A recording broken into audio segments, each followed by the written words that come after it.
One of the most common things I hear people say about Rabbi Ingber's sermons is, I can't believe he wrote that sermon just for me. Ever felt that? Me too. In fact, I want to thank you, Rabbi, for addressing your entire Rosh Hashanah sermon on the healing power of tears just to me.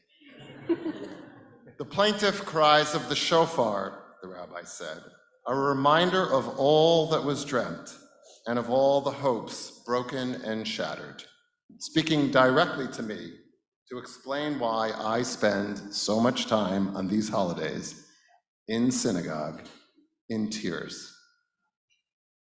It was not always so. Until I found Romemu, synagogue was decidedly not a place I associated with tears. Growing up, the only tears I ever shed around synagogue was protest in going in the first place. Then at my first Romemu service in 2006, in fact, the first Romemu service, after years of searching, I spontaneously wept. Tears of gratitude for finding a Jewish spiritual community that I felt I could call home. And since then, the tears have kept flowing. I cried when I first heard Shir Yaakov's Higalena, Ariel Korman's Healing Prayers, Laura Wolf, Who by Fire. For years, I would sit in the sanctuary on 105th Street, as close to the bare ground as I could get, sitting on the floor, marinating in the music and the prayer and the rabbi's words. In the silence, sometimes I would weep, and sometimes they'd be tears of gratitude. But at that time in my life, for a long time, they were tears of sorrow. A troubled child, a failing marriage, illness. Then one day, surrounded by the Romemu community that I had grown to love, we buried Lily, the mother of my kids, Simon and Isabel, and I cried. And by what can only be described as a miracle, a true miracle, a few years later, I was under the chuppah, again surrounded by my Romemu community, and again crying. I know I'm not alone. Who here has not cried from time to time at Romemu? Then after a decade as a congregant, 5 years ago, I became our executive director.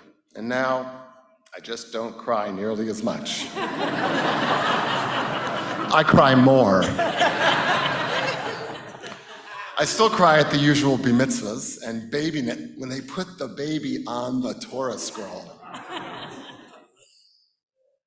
But now I also cry for things that only I see behind the scenes at Romemu.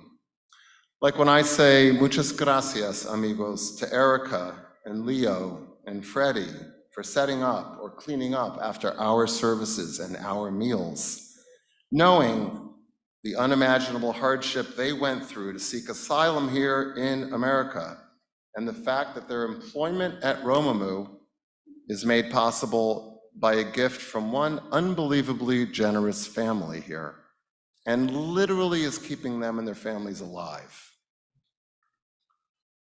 Sometimes I cry from the weight of the responsibility I feel to this congregation and to this clergy, the musicians, to my staff. It has been a few difficult years.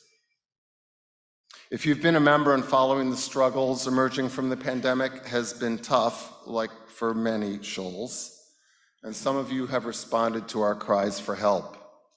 Thank you. At times it's been hard for me to see the right way forward. Until recently, it's become clearer. With the coming sale of the building, I have more confidence than ever that Romemu will be here and will be here strong for our children and our children's children. We will undoubtedly find a great new space for our day-to-day congregational needs that's accessible and whose appearance and function is as elevated as our davening.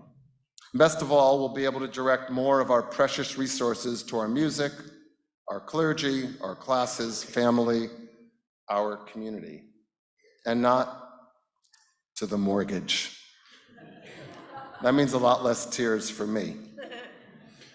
We're excited to welcome you, the community, into a visioning process which will begin right after the Chagim to help plot out what to do with the proceeds of the sale and how to invest the funds that many in this community, myself included, originally gifted. But it will still be at least a year until we see any benefits from that sale. And even then, we'll always need the community's philanthropic support. So while I'm excited for the future, for now, I'm more concerned about the proverbial morning after the Chagim. When the dancing in Simchas Torah stops, the sukkah comes down, and once again, it's just a regular day at Romemu. There'll be a congregant in need of the rabbi's advice. There'll be a bris. There'll be a bar mitzvah. Undoubtedly, inevitably, there will be a shiva. A kid struggling in Seekers. After the ecstasy, to quote Jack Kornfield, the laundry. So I know I'll get a call next Tuesday from Shimon, our music director, who's in charge of scheduling the davening team for the rest of the year. Shalom, Jeff. How many musicians can I hire for the Shabbat after Sukkot, he'll ask me. And are we having a community meal after services? And you should know, both myself and Rabbi Ingber are away the third weekend in November.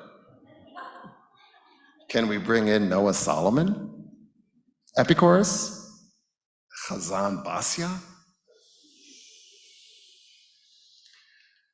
And then he's going to ask me, are we or aren't we confirming a Shabbat before the end of the year with Jessica?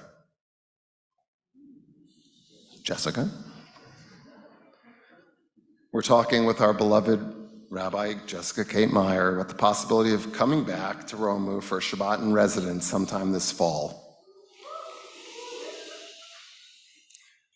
There's a lot of possibility in the air. So, Shimon, I do not have all the answers for you yet, but y'all can help. So consider for a moment what's important to you, what brings tears to your eyes. Put the slide on. So each of you got a form when you came in. There's a cute little sticker in the left-hand corner of your page. You can peel it off if you would and stick it on one of the boxes. And then you'll hand it down the aisles to an usher if you would. It's going to be the difference between having and having not what we all love about Romemu. So on Tuesday morning, when I see how close we came to our goal, Shimon, I'll call you. I can guarantee that one way or another, there will be tears. Shana tova, gmar chatima tova.